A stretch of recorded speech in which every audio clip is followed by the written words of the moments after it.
Olá! O que você fala ao telefone, as transações que faz no banco, o valor que recebe, o quanto gasta, tudo isso é mantido sob sigilo. Ninguém precisa saber. A não ser quando se trata de uma pessoa investigada. E aí essas informações podem sim ficar disponíveis. O programa desta semana mostra quem pode pedir a quebra de sigilo, quais os critérios para autorizá-la, quem tem acesso. Em 2011, o Superior Tribunal de Justiça decidiu quebrar o sigilo fiscal e bancário de um governador e de um ministro de Estado. Veja também o trabalho das comissões parlamentares de inquérito. Deputados e senadores podem pedir esses dados. E ainda, os processos relacionados à quebra de sigilo julgados pela Justiça, os pedidos que chegaram ao STJ e uma entrevista com o desembargador federal Ney Belo. O STJ Cidadão começa agora.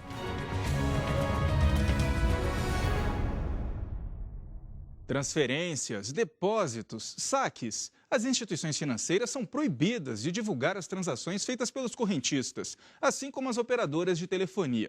Elas não podem repassar os dados sobre as ligações dos clientes. É o chamado sigilo, um direito previsto na Constituição Federal, mas que pode ser quebrado quando se trata de uma pessoa alvo de uma investigação. Sigilo, você sabe o que é? Uma coisa oculta que deve ser preservada ou reservada. Informações que talvez não sejam ou não devam ser de conhecimento público. Por exemplo, na área que eu trabalho de segurança, tem coisas que eu não posso estar divulgando, são sigilosas. A Constituição Federal, no artigo 5º, traz o sigilo como direito. A regra é a proteção. E a Constituição, ela está permeada e as nossas leis também, estão permeadas de regras que protegem a nossa intimidade. Então você pega aí, no nosso caso concreto aqui, que é o sigilo da correspondência, o sigilo das telecomunicações, o sigilo da troca de dados, telemática, o sigilo fiscal das minhas informações fiscais. Não que o fisco não possa saber, tá? Mas é que se você sai divulgando tudo isso para todo mundo, você abre a intimidade da pessoa, tá? E não tem que abrir desnecessariamente, tá? O sigilo bancário também, a minha movimentação bancária. Ninguém gosta de sair mostrando o extrato bancário e ninguém pega o seu extrato bancário e pendura no quadro de avisos lá da repartição. E a lei é clara. A quebra, ou seja, o acesso às informações pessoais do cidadão, só pode ocorrer diante de uma decisão judicial.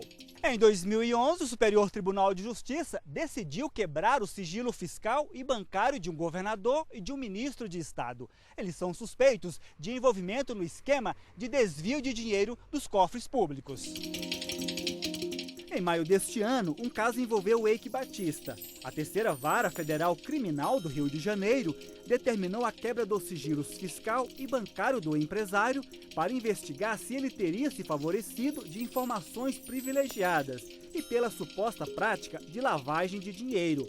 As investigações do Ministério Público Federal apontaram irregularidades nas transações bancárias realizadas por Eike entre março de 2013 e maio de 2014. Mas em que situação é autorizada a quebra de sigilo? Para que se realize a quebra do sigilo bancário ou fiscal, há que se ter a ocorrência de indícios de crime, né? E isso pode ser qualquer espécie de crime, né? Pelo menos aqui na Justiça Federal, na área criminal em que eu atuo,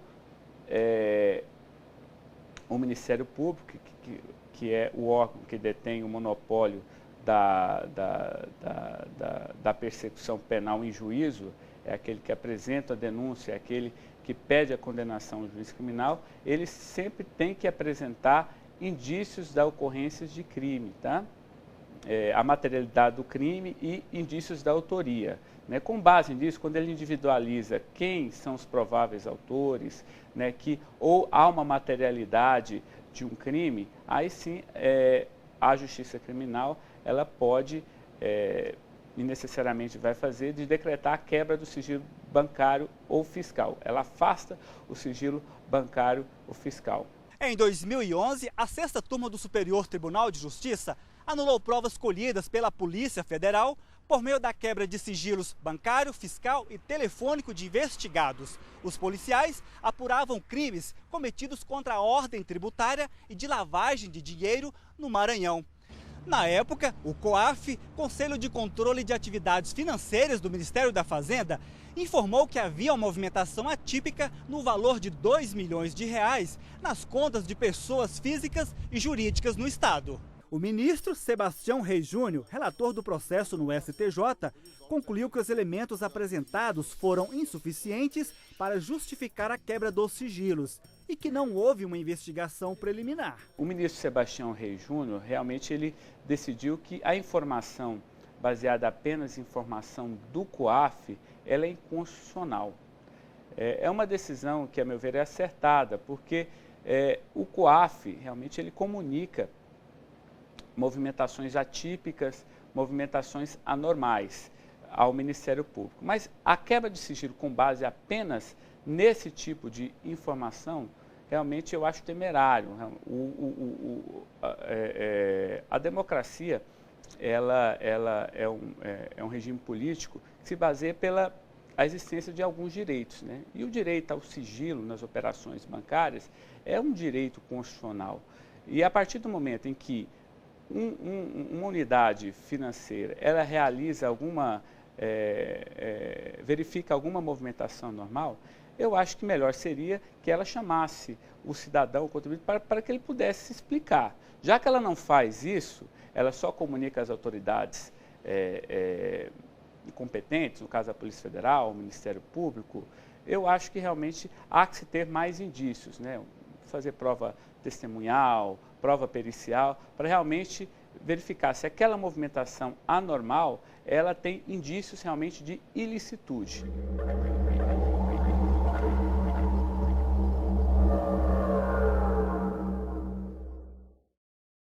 E no próximo bloco, trabalho das comissões parlamentares de inquérito. As CPIs podem ter acesso às informações sigilosas durante as investigações?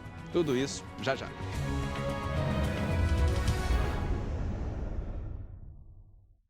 Você está sempre conectado ao Facebook? Nós também. Atualizamos a página do STJ o tempo todo. Fotos, ilustrações, vídeos, dicas sobre direito e cidadania para você ficar ligado ao que acontece aqui e no mundo. A página do STJ no Facebook conecta e informa. Com uma linguagem simples, descontraída, bem-humorada, conquista milhares de seguidores a cada dia e já chegou a mais de 1,5 milhão de pessoas. Somos o maior tribunal no Facebook. Espaço interativo. Aqui você pode conhecer melhor seus direitos e ainda participar de promoções, sorteios e jogos. De qualquer lugar você acessa as decisões que mudam o curso do país e saem das salas de julgamento e chegam até onde você está, em casa, no trabalho, em qualquer lugar. Acesse facebook.com/STJ Notícias. Superior Tribunal de Justiça, o Tribunal da Cidadania.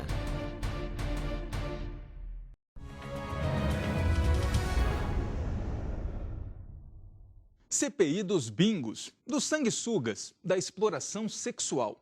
As comissões parlamentares de inquérito são criadas para apurar supostas irregularidades. E durante as investigações, os deputados e senadores podem ter acesso às informações sigilosas dos investigados. CPI. Esta sigla significa Comissão Parlamentar de Inquérito. É formada por deputados e senadores. As comissões são criadas para investigar indícios de irregularidades. E uma CPI pode pedir ou quebrar sigilo dos investigados? A comissão pode quebrar os sigilos bancário, fiscal e dos dados telefônicos. Mas para ter acesso a conversas telefônicas, isso a CPI só pode fazer se o juiz autorizar. Ela tem algumas particularidades. Ela tem que ser de objeto específico e prazo determinado, que normalmente são 120 dias, podendo ser renovados dentro de uma mesma legislatura. E a partir disso, aí sim, começam-se as investigações. E as CPIs, como conhecemos, têm, em relação às anteriores, elas possuem algumas diferenças bastante interessantes, como, basicamente, ela pode quebrar sigilos bancários, ela pode fazer escutar, fazer oitivas, depoimentos, pode exercer prisão em flagrante, porém alguns desses poderes são exclusivos ainda do judiciário, né? Como decretação de bloqueio de bens, prisão preventiva e etc. Nesse período, ela acumula provas e documentos. No final, o relator reúne o material e tira as conclusões. O relatório é votado por todos os integrantes e os parlamentares recomendam punições como cassações de mandatos e até prisões. É o presidente da CPI quem convoca as pessoas a prestarem depoimento. Quem é convocado como testemunha tem a obrigação de comparecer, obrigação de falar e obrigação de falar a verdade. Inclusive, quem é convocado na qualidade de testemunha, ele vem numa situação semelhante à que ocorre no judiciário ou numa delegacia de polícia. Quer dizer, vai ter que falar a verdade. Se omitir alguma coisa que sabe ou se mentir perante a CPI, está sujeito, inclusive, à prisão em flagrante pelo crime de falso testemunho, que está previsto no artigo 4º da lei de CPI. E as perguntas nesse depoimento, as perguntas serão feitas pelos próprios parlamentares. Ou seja, numa CPI, o parlamentar ocupa uma posição semelhante à de um delegado de polícia. Há situações em que os investigados precisam ficar frente a frente. Sempre é uma situação muito tensa, porque quem está lá prestando depoimento como testemunha já prestou, inclusive, o compromisso de falar a verdade. Então, como sempre há esse jogo político, isso eleva muito mais a tensão na CPI. Nos últimos anos foram criadas CPIs no Brasil sobre casos diversos, para investigar mau uso de dinheiro público, desvio de verbas destinadas à compra de ambulâncias, escutas telefônicas clandestinas em que as vítimas foram magistrados, os problemas no setor aéreo, suposto esquema de venda de votos para parlamentares aprovarem matérias de interesse do governo e remessas ilegais de recursos para fora do país entre 1996 e 2002. Um estudo da Universidade de São Paulo analisou CPIs que funcionaram entre 1946 e 1999. A pesquisa revelou que 53% das 303 CPIs instaladas foram concluídas. E qual seria o impacto do trabalho de uma CPI para a população brasileira? Por um lado, você faz uma investigação dentro do Congresso Nacional, né, dos poderes constituídos, sobre algo tão importante politicamente, com impacto tão forte, mas a sociedade não sabe disso, a sociedade não traz isso para o seu dia a dia. Eu acho que tem um certo descompasso entre a sociedade civil e o Estado brasileiro, inclusive isso é histórico, né? Isso já vem de décadas. Eu acho que aí é um dos grandes problemas que nós temos para a construção da democracia brasileira. Para quem tem um pouquinho de noção do que significa uma CPI e as investigações e toda a repercussão real que traz na vida de pessoas, isso faz uma diferença muito grande. Essa repercussão e esse impacto que traz para a vida das pessoas, você precisa estudar e pesquisar e entende, conhecer as mudanças que isso pode trazer, e boa parte da população não tem essa noção.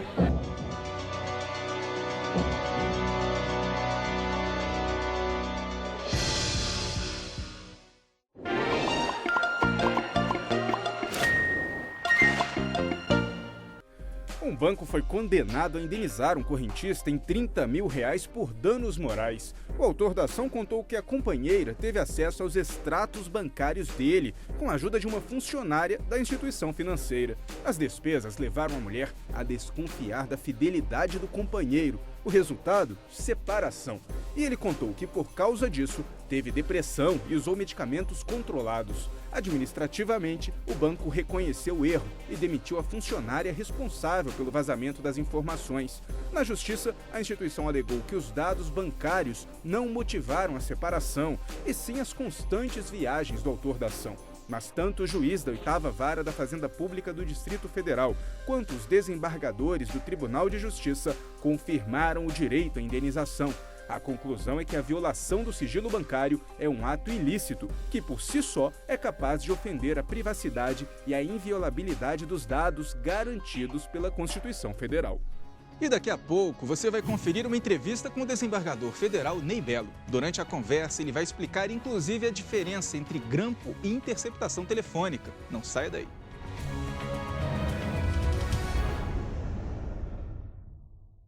Curtir, compartilhar, repercutir. Postar. Novas conexões que ligam pessoas em qualquer lugar do mundo. Cada vez mais conectado, o Brasil é o 4º país em número de usuários das redes sociais. Sempre inovando, o Superior Tribunal de Justiça conquista milhares de seguidores na internet. A marca é resultado da linguagem simples, atraente e acessível no Twitter, no Facebook e no YouTube. Onde tem o nome do STJ, tem informação segura, confiável, tem cidadania. No Facebook, milhares de pessoas levaram a página do STJ ao primeiro lugar entre os tribunais mais acessados no mundo. No YouTube, novos programas, entrevistas, documentários e reportagens especiais. E no Twitter, informação curta, rápida, atualizada. YouTube, Twitter, Facebook, o Superior Tribunal de Justiça acredita nas redes sociais e leva a cidadania até você. Superior Tribunal de Justiça, o Tribunal da Cidadania.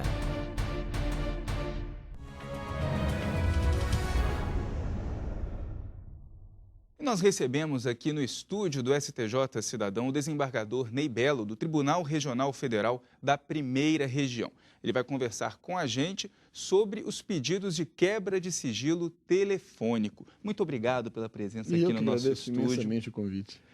A quebra de sigilo telefônico, ela parte de um princípio que muita gente pede, os investigadores pedem à justiça essa quebra para conseguir provar alguns indícios, para incriminar os suspeitos. Essa é uma prática ainda comum, desembargador? Ela ainda é comum e eu diria necessária. Na verdade, a Constituição Federal de 88 autorizou esse tipo de procedimento de coleta de provas, é um meio de conseguir provas, que é a escuta telefônica. Há uma legislação regulamentando isto e há também uma novel legislação no Congresso Nacional, ainda em tramitação, estabelecendo alguns pontos. E as escutas telefônicas, elas na verdade não são a prova em si, são um meio de obtenção de prova. Porque aquilo que se fala numa escuta telefônica não pressupõe necessariamente que aquele fato veio a ocorrer. A quebra de sigilo telefônico, ela traz para o processo algumas provas que precisam ser analisadas, comparadas com um conjunto de provas total, para que se possa chegar à verdade real. E normalmente esse pedido de quebra do sigilo telefônico vem junto com um pedido de quebra de sigilos bancário e fiscal. Normalmente é analisado de uma só vez os 3 pedidos ou cada caso é um caso particular? Cada caso termina sendo um caso particular, mas esses pedidos eles precisam ser analisados com grano Salles. Aquilo que eu consigo provar como escuta telefônica, o que eu tenciono provar, não é a mesma coisa que eu desejo provar com a quebra do sigilo fiscal ou com a quebra do sigilo bancário. São provas distintas. O julgador precisa ter uma sensibilidade para saber se naquela investigação o que exatamente é necessário para provar aquilo que o Ministério Público ou que a polícia desejam provar. Então, as quebras de sigilo fiscal, bancário, de dados telemáticos ou de conversas telefônicas, elas têm um objetivo. Isso precisa ser analisado pelo magistrado para deferir ou indeferir. Por que essa quebra de sigilo ela só é permitida em casos, nas investigações criminais? Porque a Constituição assim o determinou. É possível a redução do direito fundamental à privacidade mediante uma escuta telefônica num processo de investigação de natureza penal. Qual é a diferença do penal para o cível? O direito penal é aquele direito que protege bens fundamentais da sociedade e que, ao agredir-se esses bens, aquele agressor se submete a um processo penal e chama-se penal porque, ao final, ele sofrerá uma pena, uma punição de natureza, que poderá ser de natureza repressiva ou bastante para excluir da sociedade por algum tempo, ou alguma outra pena alternativa. Em processos cíveis, onde não se discute direito de ir e vir, mas se discute pecúnia ou relações de natureza subjetiva, como direito de família, não é possível se utilizar do meio de coleta de provas vigente no sistema de interceptação telefônica. Mas essas escutas, elas não poderiam facilitar a resolução de um problema, conseguir alguma prova para um caso que está na justiça, mesmo que não seja de natureza penal? Existem situações isoladas, poucas decisões de tribunais de justiça e em algum limite mantidas pelo Superior Tribunal de Justiça, no sentido de permitirem processos que não são de natureza criminal, mas que o fato que se apura tem repercussões criminais. Por exemplo, o menor ele tem uma guarda definida para o pai ou para a mãe, num dado momento ele é levado do seu convívio familiar por um dos cônjuges, existe uma decisão cível de busca e apreensão de menores para trazê-lo para a guarda legítima e a criança desapareceu. E o juiz vai nesse processo e defere uma escuta telefônica daquele cônjuge que levou o garoto para tentar descobrir onde ele está para poder cumprir o mandado de busca e apreensão de menores, de retração de menores. Qual o risco que o senhor vê de uma proliferação do uso do chamado grampo telefônico? As novas gerações não têm mais a preocupação com privacidade que a minha geração e a geração dos nossos pais possuía. Existe uma divulgação de dados com extrema facilidade, principalmente por meios midiáticos, internet e todas as formas de acesso. Só que a popularização disso, a banalização disso, implodem completamente o senso de privacidade, que, bem ou mal, é uma conquista da modernidade. A modernidade se construiu com a possibilidade das pessoas terem acesso às suas próprias vontades, realizarem as suas vontades, desde que não prejudicassem o outro. Uma nova lei do grampo já está em tramitação no Congresso Nacional há alguns anos. Eu gostaria que o senhor comentasse que pontos o senhor considera que poderiam, que merecem mais atenção para uma lei mais eficiente, tendo em vista até a sua atuação, a experiência nessa área criminal. O processo de estabelecimento de uma intervenção na privacidade do cidadão tem que ser esclarecido, estabelecido, determinado e deve existir uma quantidade considerável de sanção criminal para o vazamento de informações dessa natureza. E acabar com um certo, me perdoe a palavra novamente, um certo fetiche de que nós não podemos grampear as pessoas, porque as pessoas têm liberdade absoluta. Essa liberdade absoluta não existe no Estado moderno, muito menos no Estado contemporâneo. As pessoas se submetem a regras e uma das regras é a possibilidade de verem a sua intimidade invadida legitimamente pelo Estado num processo de investigação. Quer dizer, o senhor acredita, né, que devemos sim ter estes grampos nas investigações, quando há indícios de alguma irregularidade, de algum crime cometido, mas que nem mesmo ao final do processo, depois de julgado, essas provas venham a público, até porque elas muitas vezes envolvem outras pessoas que não estão sendo acusadas de nada. Na verdade, não existe o direito subjetivo das pessoas de saber o que passa na vida dos outros. O que existe é um direito do cidadão ver aquele que cometeu um crime ser julgado e condenado se o crime ocorreu. E a forma de obter provas para a comprovação do que aconteceu, efetivamente, passa pela investigação com escutas telefônicas. Mas isso não dá à sociedade o direito de saber aquilo que ele efetivamente falou. Essas provas interessam para o processo. Elas interessam para aquilo que é direito, dever do Estado e direito das partes, que é ver o processo chegar ao final com condenações ou absolvições legítimas. Mas isso não implica o direito de saber de tudo aquilo que passou na privacidade das pessoas. Então, essas provas interessam ao processo, depois elas têm que ser incineradas, anuladas, e não há um direito da mídia, da imprensa ou da sociedade de saber como era, o que fez e o que aconteceu na privacidade das pessoas, ainda que réus, ainda que investigados, ainda que condenados. Desembargador Ney Bello, muito obrigado pela participação aqui no nosso programa. Eu que agradeço imensamente a conversa e as perguntas. Obrigado mais uma vez. Agradeço. E a gente fica por aqui. Você tem alguma sugestão de reportagem, crítica ou elogio? Não perca tempo não. Mande um e-mail para stj.stj.jus.br. Para assistir ao programa pela internet é só acessar o site do Tribunal. O endereço é este aqui, que aparece na tela. Obrigado pela audiência e até a semana que vem. Tchau, tchau.